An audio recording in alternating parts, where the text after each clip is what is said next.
participated. Clerk. Government Business Order of the Day number 1, Biological Control Amendment Bill 2016, resumption of debate on the second reading. I call the member for Paterson. Thank you, Deputy Speaker. I rise today to speak on and totally support the Biological Control Amendment Bill of 2016.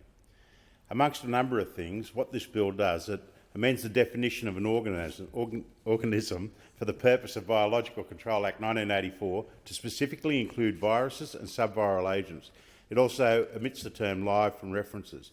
Deputy Speaker, in particular, one of the areas that I'm most passionate about in relation to this bill is the proposal to start the process for release of the cyprinid herpesvirus 3 for the control of common carp, known as the European carp or Cyprinus carpio. Deputy Speaker, I announced this initial program at the Australian Fishing Tackle Association Gala Dinner on the Gold Coast on the 27th of July last year. And can I say to you, all of those assembled from the fishing industry were extremely excited. Excited because it's an opportunity to get rid of the carp biomass which fills our inland waterways, and in particular through the Murray-Darling Basin. At that time I was the Parliamentary Secretary for the Environment and had responsibility for the Murray-Darling Basin Plan. Deputy Speaker, everyone from fishers to farmers to environmentalists, community as a whole, support this program.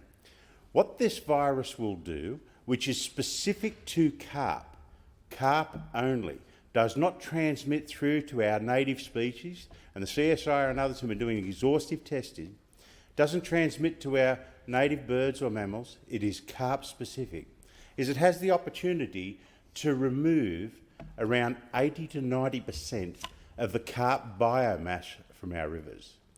Deputy Speaker, the carp introduced over 100 years ago have been detrimental to our inland rivers. Many people, as I travelled the Murray-Darling Basin, would say to me, I remember as a boy, this river was clear. We used to go down there and whether it was catching the hardyheads or the Murray cod or perch, there was no problem. And then the carp started to explode in their population. And what happens with the carp is they destroy the bottom. They create their own environment. And in destroying the environment, it stops the breeding habitat of our native fishes. This program is critically important, but this program still has probably 2 years to run before it can be fully implemented. Deputy Speaker, there are a number of issues that still need to be addressed in relation to the rollout.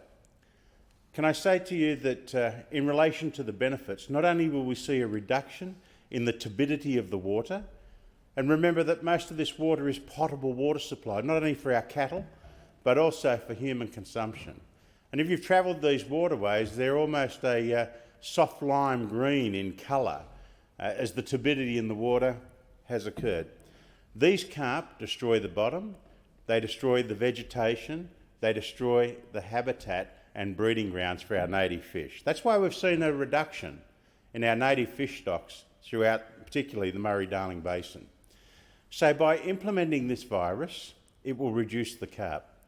But Deputy Speaker, that's perhaps where we'll face the biggest issue. And as we termed it at the time, it will need a Team Australia approach. As we have a selective rollout of this virus, and the effect on the carp will take approximately 2 to 3 to 4 days to kill the carp, we need to get the carp out of the water.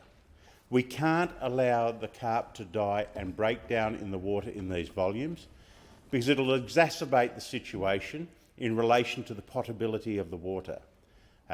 Not good for cattle, might be good for farmers as they're putting it onto their paddocks with the increased proteins in there, but not good for cattle and not particularly good for humans. There will be an increased cost if we don't get the carp out of the water in treating the potable water for people to drink in particular.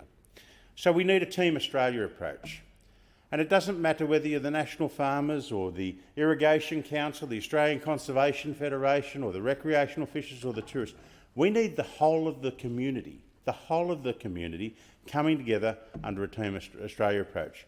And that's why in the process that's been put forward and the plan that's been put forward, by the Invasive Species Cooperative Research Centre, there is an education program to be embarked on. And whether it's using the whole of the community or indeed getting new people on a Green Army style project, what we need to do is focus on individual areas, work backwards from the flow, backwards from the mouth of the river, because the virus won't travel as quick upriver because of the flowing water, and get the carp out of the water. It's estimated there could be 1 million tonnes, 2 million tonnes, 3 million tonnes of carp. But all that we know is roughly the biomass of fish in our river system of carp is about 80 to 90% of the total biomass. So it's a big problem. Once this virus is released, there is no turn back. Once it's in the water, it's in the water. It's proven effective in other countries that have released it into their water system for the removal of the carp. The issue that we have, as I say, is getting the carp out of the water system. Deputy Speaker, the process of evaluation has been ongoing. The process of education needs to begin, and the process of building the teams to address this situation will become urgent. Of course, there is a cost associated to this, estimated to be at least $50 million. This $50 million is a lot of money, but I believe, Deputy Speaker, that it can be structured out of the Murray-Darling plan, whether it's through the sale of Commonwealth environmental water, the excess water that they have, that could fund it. It could be addressed as part of a structural adjustment mechanism funding plan, because it improves the river, and as you improve the river, there are a multitude of benefits downstream to all of those that are involved. What we need to do, though, is not repeat the cane toad episode. And that's why these measures and biological and security controls are being put into place, why the exhaustive testing is being undertaken. We don't need to repeat a cane toad issue, but what we do need to do is remove the carp from our water system. Deputy Speaker, there have been a number of people that have come out particularly strong, and one of the people who also happens to be one of my constituents who is very strong on this, and he's a researcher with the New South Wales Department of Primary Industry, a young man, an amazing young man called Matt Barwick. And Matt Barwick is expert on this. And he's been studying the upside and the possible downsides. He's been a part of building the plan. He's one of the key organisers and orchestrators of this virus release control program. Deputy Speaker, they say 2 years before it can be introduced. I don't want it introduced until we're 100% sure and that we know it will be effective. But I also don't want it delayed unnecessarily. And in particular, I don't want it delayed because of financial constraints. As I said, there is a possible cost of around estimated $50 million to introduce this. It's estimated the economic impact of the carp in our river system is around $500 million a year. $500 million a year. So I want you to consider a future with clean, healthy rivers. There is less cost in treating the water for a potable water supply. You don't need to get all the sediments and all of the suspended matter in there that are creating the turbid green water, so you reduce costs there. But importantly, you will increase tourism. You will increase tourism into our river systems, inland river systems, which benefits regional and rural Australia, because people will go there fishing. They will go there fishing to catch their dream fish, the Murray cod. They will go fishing to catch their perch or their hardyheads or the redfin. And I must admit, the redfin is an introduced species into Australia, but it's not creating the environmental damage that the European carp is. Deputy Speaker, as we increase the tourism in regional towns, it actually helps to pick up some of the slack caused by the cyclic peaks that occur with the agricultural industry. It provides greater continuity. It provides greater cash flow for all those businesses in those towns, not just the fishing tackle shops, but the camping grounds, the hotels, the restaurants, the fuel shops, in fact, everyone in these towns. Deputy Speaker, I can't stress, importantly enough, how important it is to put this control agent, the CYHV3 herpes virus, into our water as soon as possible.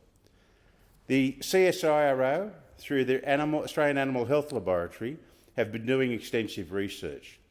They advise me the virus does not threaten any native species. Now, I know I've said that before, but what's important, they've also tested 14 fish species, crustaceans, mammals and birds to be confident there will be no transfer to native species. And these include our iconic Murray cod, the silver perch, golden perch, a few more fish, amphibians and reptiles are currently being tested. Deputy Speaker, the one thing that's also critical to understand before people get excited by introducing this virus into the water is the virus is not able to be transmitted to human beings. And that is important. So what are the downsides? Can I tell you, Deputy Speaker, after fairly forensic examination of this whole process, the only downside is if we don't come together as Team Australia and work together to get the carp out of the water. Now, these carp, there needs to be management plans put into place once they're removed, and we don't just want a stinking biomass sitting on the bank of the river. We need to look at ways of utilising them for fertiliser or in perhaps animal feed. We need to do something with them, but we need to plan ahead and we need to fund that plan effectively and efficiently so there are no hiccups on the way. As I say, once the virus is released in the water, it will spread. So we have to step up to the plate, manage the situation and deliver a real outcome for all Australians. Deputy Speaker, there are many other positive aspects to this bill in relation to rabbits in particular. As a young fellow growing up, I remember the plagues of rabbits as I would travel, and then they introduced myxomatosis, and that knocked them over for a while, and they got used to that again. Then they introduced Kalichi virus, and that knocked a large number of rabbits over, but again, they're getting used to the virus and developing within their system measures which stop it being so effective. One of the other parts of this bill is allowing for the introduction of a new strain or additive to the Kalichi virus, which will have further impacts on the rabbits. Deputy Speaker, Australia would be a wonderful place if our forefathers had not introduced European carp, foxes, rabbits to Australia, or indeed deer. These have all been destructive to our environment. Unfortunately, it's hard to eradicate all of them, but where we have an opportunity, and in particular with carp, we must seize that opportunity, or as I said at the speech, what we have to have is carp diem. We have to seize the day and we have to remove the carp. I strongly commend this bill to the House.